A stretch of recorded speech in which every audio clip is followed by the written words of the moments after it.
Estamos de volta com Acerto de Contas, hoje com a opinião de Manuel José Damasio, professor da Universidade de Lusófona, também Ana Paula Vitorino, professora do Instituto Superior Técnico, e António Gomes Mota, diretor da ISCTE Business School. Boa noite, agradeço aos três a vossa presença.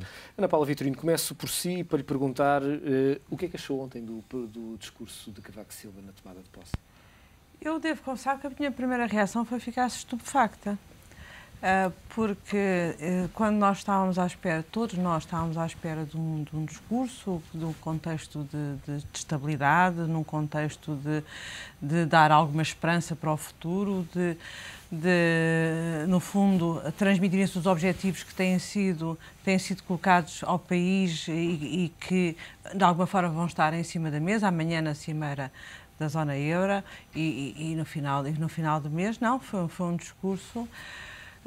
que diria que de um discurso que é a opinião da direita mais nacionalista do nosso país. E julgo que foi grave porque de alguma forma vem pôr em causa a necessária boa relação, boa cooperação institucional entre o Presidente da República e o Governo. Mas também foi um discurso injusto, porque de uma forma deliberada omitiu todo o contexto económico e de crise económica, quer a nível europeu, quer mundial, e isso feito de uma forma deliberada, paralelamente fazendo críticas de uma forma muito dura, ou seja, demasiado dura. Sra. Paula Vitorino, daquilo que foi a análise económica feita pelo Presidente da República e descontando, obviamente, essa variável do contexto internacional, qual foi a afirmação que Cavaco fez relativamente à situação económica que não é objetiva? Não, eu diria que não é uma questão de ser ou não ser objetivo, porque, como estava a fazer não era um discurso de Estado, estava a fazer um discurso quase parecido com um relatório do Banco de Portugal. O que se espera de um Presidente da República não é isso, mas, de qualquer forma, há formas e formas de transmitir aquilo que é uma análise muito própria. Cavaco tem sido muitas vezes acusado, sendo economista, obviamente sendo Presidente, mas sendo economista de formação, não chamar os números pelos nomes. Mas eu vou-lhe dar um exemplo muito concreto. Quando o Sr. Presidente da República refere, por exemplo, que é necessário fazer reformas estruturais que nunca foram feitas, eu acho que está a ser, no mínimo, injusto, para já não dizer pouco correto na sua análise, quando, efetivamente, este governo, principalmente o anterior, foi muito criticado por fazer reformas de fundo, relativamente, nomeadamente, por exemplo, à administração pública, todo o prazo foi feito, mas também omitindo outras reformas que são fundamentais para o nosso país, a nível da energia, a nível da ciência, a nível da segurança social, a nível da educação, ou seja, quando se é tão aprofundado numa análise daquilo que são os indicadores económicos que vêm no relatório do Banco de Portugal, já agora que se seja também rigoroso e completo a dizer aquilo que são ações que foram concretizadas em Portugal e que, de alguma forma, já nos permitem traçar um rumo.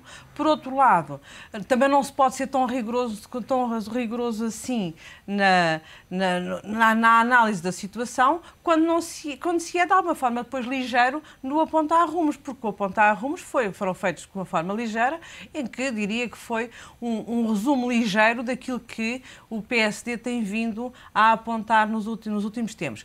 E, finalmente, isso me pareceu-me completamente inapropriado, pode parecer que não está relacionado, mas está, porque também tem reflexos em termos económicos, até porque tem desde logo em termos sociais, que foi aquele apelo a uma participação que, de alguma forma, porque estamos na semana que estamos e porque este fim de semana vai haver a manifestação que nós sabemos, fazer um apelo a uma participação mais ativa na vida cívica, de uma forma completamente conotada com aquilo que vai ser esta manifestação. Mas isso não é uma forma de reciclar aquela expressão conhecida de Mário Soares do direito à indignação? Não, toda a gente tem o direito à indignação. Agora, não se espera que um Presidente da República, no seu discurso de tomada de posse, se estivéssemos aqui a analisar um discurso ou uma intervenção de um candidato à presidência da República, eu diria que é natural. é natural que as pessoas... Toda a gente tem direito à indignação, só que se espera de um Presidente da República que consiga ultrapassar essa necessidade que todos nós temos e esse direito que todos nós temos e faça um discurso de Estado. E um discurso de Estado é, de facto, ser rigoroso nas análises, nos pontos de situação, mas também é ser rigoroso no apontar de caminhos e ser rigoroso na forma como se relaciona. Aquilo que eu espero muito sinceramente é que, de alguma forma, ainda que achando eu errado, e julgo que não sou só eu que acho, que isto seja um discurso que serviu para de agradecimento quase às pessoas que o elegeram e que agora de facto corrija essa trajetória e passa a ser e ter um discurso do Presidente de todos os portugueses. Portanto, para mais do que um discurso de ruptura, parece que foi um discurso circunstancial. Eu espero que sim. Eu acho que, objetivamente, foi um discurso de ruptura.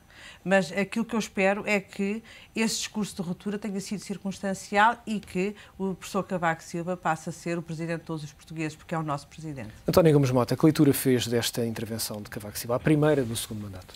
Eu acho que foi um segundo momento infeliz, depois daquele primeiro, que também não lhe correu especialmente bem, do discurso de vitória da noite das eleições. Repare, eu deixaria fundamentalmente 3 notas. Os efeitos práticos do discurso do Sr. Presidente da República foram, por um lado, fragilizou o Governo no momento em que não podia ser fragilizado, em que o Primeiro-Ministro vai partir para a Cimeira Europeia, em que estamos em um período de 2 ou 3 semanas muito delicadas de negociação a nível europeu e, portanto, interessava-nos tudo menos ter um Governo e um Primeiro-Ministro fragilizado. Aliás, basta ler hoje a imprensa internacional e ficamos logo com essa ideia de forma muito clara. Depois também tem um outro efeito que eu acho que é negativo, é que claramente vai, se é que já não fez, acelerar a pressão de parte do PSD para tentar, de todo modo, derrubar o Governo, o que também me parece que nesta conjuntura não é a melhor das soluções e, portanto, criou provavelmente um problema sério ao líder do PSD. Finalmente, tem depois em si mesmo uma contradição. Ao mesmo tempo que, no fundo, ataca e põe a nu, em alguns aspectos corretamente, noutros mais discutíveis, naturalmente, várias fragilidades da atual situação e da atuação do Governo, a verdade é que isso não contribui em nada para aquilo que para nós, penso eu, nestes próximos meses é mais importante, que é ter alguma dimensão de concertação a nível das principais forças políticas. Finalmente, uma última nota que eu acho também que é relevante,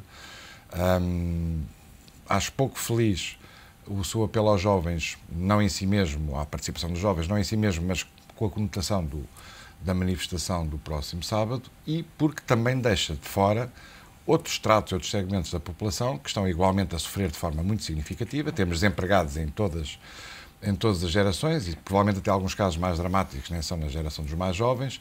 Temos problemas reformados com problemas complicados e, portanto, quer dizer, ter circunscrito no essencial esse apelo à indignação, que obviamente é legítimo apenas e só dos jovens, não me pareceu também o momento mais feliz para o fazer. Um discurso deste tipo, se quer que lhe diga, não me chocaria, acharia, apesar de tudo, mais razoável se fosse, por exemplo, feito aqui 1 mês e meio nas comemorações do 25 de Abril. Neste contexto em que é o primeiro momento de uma magistratura dos próximos 5 anos, não me pareceu, de facto, o melhor dos discursos. António Gomes Mota, pegando em tudo aquilo que disse e olhando sobre uma perspectiva um pouco diferente, Pedro Passos Coelho não fica também comprometido com este discurso de Cavaco Silva, uma vez que dentro de praticamente mês e pouco estamos de novo a olhar para o PEC e o PS precisa do apoio do PSD? Por isso mesmo é que eu referi aquilo que lhe referi. Isto tem 2 efeitos práticos. Por um lado, como sabe, basta ler os jornais, há uma clara divisão dentro do PSD entre qual a estratégia a seguir. Uma estratégia de maior paciência, de maior contenção, esperando pelos primeiros resultados relevantes da execução orçamental para eventualmente tomar um caminho de ruptura, e aqueles que querem, de uma forma quase precipitada e a todo momento, desencadear a queda do Governo. Eu acho que este discurso vai ter o efeito prático que eu referi há pouco, ou seja, todos aqueles que querem ou que defendem que é melhor para o país e para o PSD, provavelmente até mais para o PSD do que para o país, a queda rapidamente do Governo, vão acelerar essa pressão e, portanto, o Pedro Passos Coelho vai ter um problema entre mãos não fácil de resolver. Manuel José Damasio, e agora, há um Cavaco em versão 2, este segundo mandato depois deste discurso, como o António Gomes Mota dizia na noite das eleições, um discurso que surpreendeu muitos analistas, e este discurso que muitos classificaram, adjetivaram como um discurso de ruptura com o governo. Há, de facto, uma nova versão de Cavaco Silva neste segundo mandato? Não sei, eu acho que eventualmente este discurso aponta para um aspecto muito interessante e, nesse sentido, de alguma forma acho que gostei, e não sou particularmente apreciador da figura de Cavaco Silva, mas acho que há aqui uma coisa que é bastante importante neste discurso, é que ele aponta também para um problema que me parece que extravasa o âmbito específico do exercício da presença da República, que é um problema da natureza do regime. O que, de alguma forma, este apelo até um pouco estranho à participação cívica, se associarmos, participar numa manifestação não é participação cívica, portanto, eu acho que temos de ter aqui algum cuidado se fazer a voz é marchar na rua. Fazer ouvir a voz é muito mais do que marchar na rua, e a sociedade portuguesa tem um problema crónico de participação cívica. Eu não sei se era exatamente esse problema de participação cívica que Cavaco Silva se referia no seu discurso. O que me parece que estava em causa aqui é algo mais profundo, que é a vitalidade do regime. E a vitalidade do regime, até por algo que nos está na massa, que está no nosso sangue, há um apelo permanente aos consensos. E Cavaco Silva se há a imagem de marca que nós associamos ao Cavaco Silva versão 1, se assim o quiser chamar, é este discurso quase, eu diria, de pai, na procura do consenso, na procura de que o bem-estar só será obtido sem sobressaltos e se todos estivermos bem uns com os outros. Aqui temos uma outra versão, que é uma versão de que, bem, se calhar nós já não aguentamos mais, temos de procurar então um caminho alternativo, mas, apesar de tudo, esse caminho alternativo deverá ser feito dentro do enquadramento do regime que temos, ou seja, deverá ser feito dentro do jogo dos políticos que temos, e não podemos esquecer que Cavaco Silva é um político. Não vamos aqui discutir os seus méritos ou deméritos, a verdade é que é um político, tem uma carreira política, e com uma carreira política vêm responsabilidades que não devem ser esquecidas, independentemente das circunstâncias do momento, e o que eu acho que se calhar nós podemos verificar aqui é uma preocupação de que as alternativas ao problema e à situação que temos hoje, e que, se quisermos, ele fez o relatório de qual tenham de estar fora destas circunstâncias políticas atuais. Porque se nós sabemos que há indicador de preocupação na sociedade portuguesa hoje, é um indicador de desconfiança face, precisamente, àquilo que Cavaco Silva também é, que é uma figura política. Ou seja, a tal noção de participação cívica, eu mais do que um apelo a uma espécie de revolta efêmera numa circunstanciada a uma manifestação, eu acho que é um apelo a hajam dentro do enquadramento que nós proporcionamos ainda hoje na sociedade portuguesa. A questão que se coloca objetivamente é: será que aqueles que estão excluídos, e que obviamente não são só os jovens, são também muitos outros, ainda encontram a sua voz ou a sua possibilidade de participação cívica dentro do enquadramento dado hoje naquilo que é a organização social e, nomeadamente, a organização do poder político? Não sei. O que provavelmente não só Cavaco Silva, mas eventualmente todos aqueles que atuam no domínio da política poderão estar mais ou menos conscientes, é que temos hoje um déficit de participação cívica na sociedade portuguesa, que claramente começa num problema de desconfiança face àqueles que estão a exercer o poder. E esse problema parece muito mais grave do que o problema da obtenção do consenso. Porquê? Porque, como aliás foi referido várias vezes ao longo deste fim de semana, ainda antes do famoso discurso, o problema do consenso na sociedade portuguesa é um problema muito complexo. Se for feito de um bloco central, é provavelmente um consenso que nos traz mais do mesmo. Ou seja, se aqueles que não estão satisfeitos com a situação procuram aí uma solução, eventualmente não é aí que a encontrarão, porque corresponderá ao mesmo tipo de políticas. Se ele se fizer fora de um outro tipo desse consenso limitado e se fizer num outro tipo de arranjo político, ele é praticamente impensável. O arranjo político que foi referido este fim de semana, quase à italiana, uma espécie de um compromisso nacional entre os comunistas ou uma renovação comunista e o centro-direita nacional, é algo impensável na conjuntura nacional, ou pelo menos muito difícil de se perceber. Ou seja, o que nós nos questionamos é, dentro daquilo, e se calhar é esse o pânico, entre aspas, que está presente no discurso de Cavaco Silva, dentro daquilo que é o arranjo político saído do 25 de Abril, e que nós temos hoje em dia, que é com ele com que nos confrontamos, será que ainda há espaço para essa participação cívica? Será que ainda há espaço para se procurar soluções e procurar resolver, seja através de reformas, seja através de qualquer outro tipo de arranjo, aquilo que são os problemas sociais conhecidos? Eu acho que é mais esse discurso de pânico do que um discurso de ruptura que está ali presente. Porque não podemos esquecer que estamos a falar de um ator central da política portuguesa, não só no tempo recente, mas nas duas últimas décadas. E que tem consciência do que semeou também, entre aspas, ou seja, não podemos esquecer que aquele diagnóstico não pode ser só limitado a 1 ou 2 atores, tem vários atores envolvidos. Tem de facto um passado até chegar. Não é fácil nós dizermos hoje estamos aqui, não é?